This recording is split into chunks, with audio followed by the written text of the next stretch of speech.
Hello friends, welcome to our channel. இன்றைக்கி என் friend வீட்டுக்கு குன்னூருக்கு நான் போனப்போ அங்கே டீ எஸ்டேட்டில் நிறைய டீ லீவ்ஸ் எல்லாம் பார்த்தோன்னே எனக்கு ஒரு டிஃப்ரெண்ட் டிஷ் பண்ணணும்னு ஐடியா வந்துச்சு. ஸோ என்ன பண்ணேன் அப்படின்னா, இந்த கொழுந்து இலைங்களை ரொம்ப எலஸாக இருக்கிற இலைங்களை மட்டும் பறிச்சிட்டு வந்துட்டேன். ஸோ இன்க்ரீடியன்ட்ஸ் என்னென்னு பார்க்கலாமா? இங்கே பாருங்கள், கொஞ்சம் கடலை மாவு, ஓமம், மிளகாப் பொடி, உப்பு, அப்புறம் இந்த கொழுந்து இலைங்களை நல்லா வாஷ் பண்ணி எடுத்து வச்சுருக்கேன். இப்போ கடலை மாவில் இந்த மிளகாத்தூள், உப்பு, கொஞ்சமாக ஓமம் போட்டுட்டு தண்ணி ஊற்றி நல்லா மிக்ஸ் பண்ணிக்கிட்டேன். கெஸ் பண்ணியிருப்பீங்கன்னு நினைக்கிறேன் என்ன டிஷ்ஷுன்னு சொல்லிட்டு.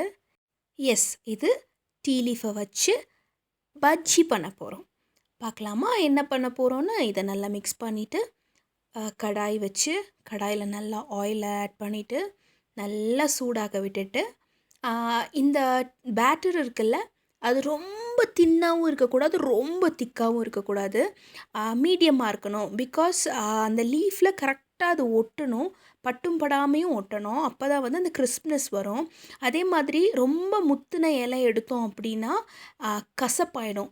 இந்த டீ பவுடருக்கு எடுக்குவாங்கல்ல, கொழுந்து மட்டும்தான் எடுப்பாங்க. முன்னாடி இருக்கிற அந்த ரொம்ப தின்னாக இருக்கிற எலசான இலைகளை மட்டும்தான் எடுப்பாங்க.